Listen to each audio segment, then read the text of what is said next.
Good morning, everybody. Today we are discussing the next topic of the representative element 2, the nitric acid. As you know that the molecular formula of the nitric acid is HNO3, and the major application of the nitric acid, it is used in the manufacture of the ammonium nitrate, and it is also used in the preparation of the various organic nitro compounds, and it is used in the pickling of the stainless steel. Pickling of the stainless steel means it is used for removing the oxides or rust of which is present in the surface of the stainless steel material, and it is also used for the oxidizer in rocket fuel, and it is an important laboratory reagent, and it is used in the purification of the gold and even silver. Now we are directly moving into the laboratory preparation of the nitric acid. It is used in the preparation of the nitric acid by using the sodium nitrate or the potassium nitrate and sulfuric acid.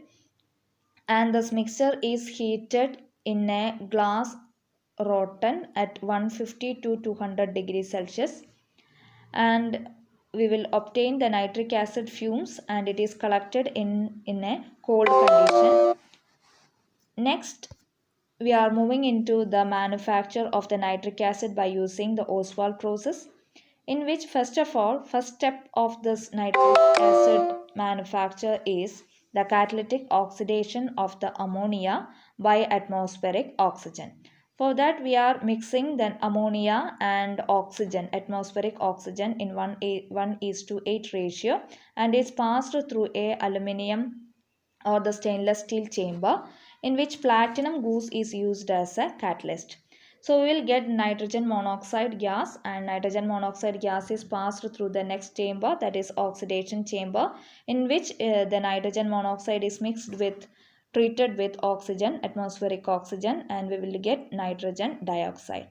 This process in which the oxidation of the NO to form the nitric dioxide is formed, and this nitrogen dioxide NO2 is passed through the next chamber, that is absorption tower, in which the water is passed through quartz pieces, and it will react with NO2 and to form the nitric acid, and nitric acid is collected in the bottom of the absorption tower, and the excess gas is expelled out on the top of the absorption tower. Next, we are moving into the chemical properties of the the nitric acid. First property is the decomposition of the nitric acid, and we will get nitrogen dioxide and oxygen and water. The next property is, as you know, that the nitric acid is a strong acid, and it will liberate H plus and NO3 minus ion. Next property is that it is a strong oxidizing agent, and we are detailedly discussing the oxidizing property. The nitric acid oxidizes most of the metal, non-metal, and metalloid and compounds. And first of all, we are discussing the action of the metal. The concentrated nitric acid oxidizes most of the metal except noble metals such as gold and platinum. So the reduction of the nitric acid depend upon the concentration of the acid, temperature, and the nature of the metal which is undergoing the oxidation. And during this oxidation process, as you know that the nitric acid in +5 oxidation state, during this oxidation process nitric acid is get reduced, so we can see that the oxidation state of the nitrogen is changed from +5 to +4, +2, +1, 0, and -3.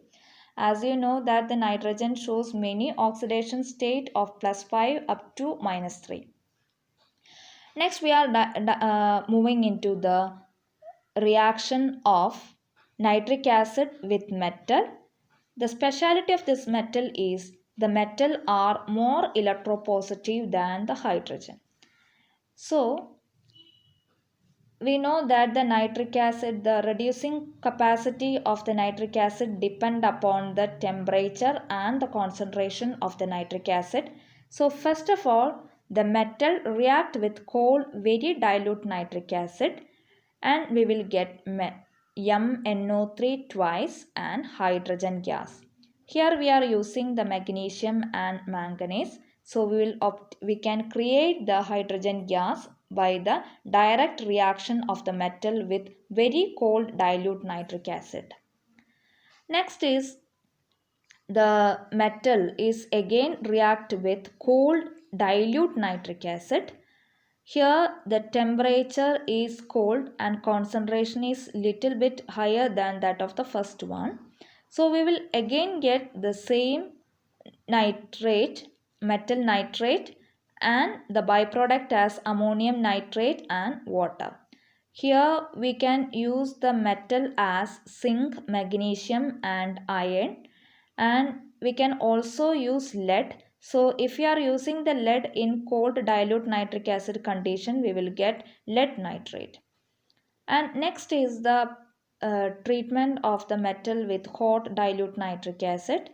In the presence of hot dilute nitric acid, we will get again zinc nitrate and N2O and water as the byproduct. Here the metal which is used for the purpose is the zinc and magnesium. Next is the action of the nitric acid with concentrated nitric acid. Action of the metal with concentrated nitric acid.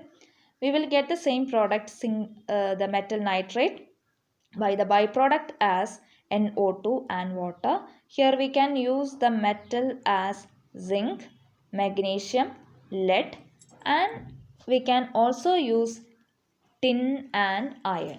But if you are using the tin, we will get the tin metastannic acid is obtained, and byproduct is the same NO2 and water.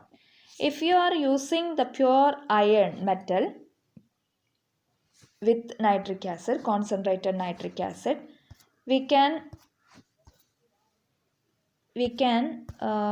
get the passivation of the metal. That means passivation means the iron oxide and iron O3 is deposited on the surface of the metal and it will prevent the further oxidation of the metal. That is known as passivation of iron. Thank you.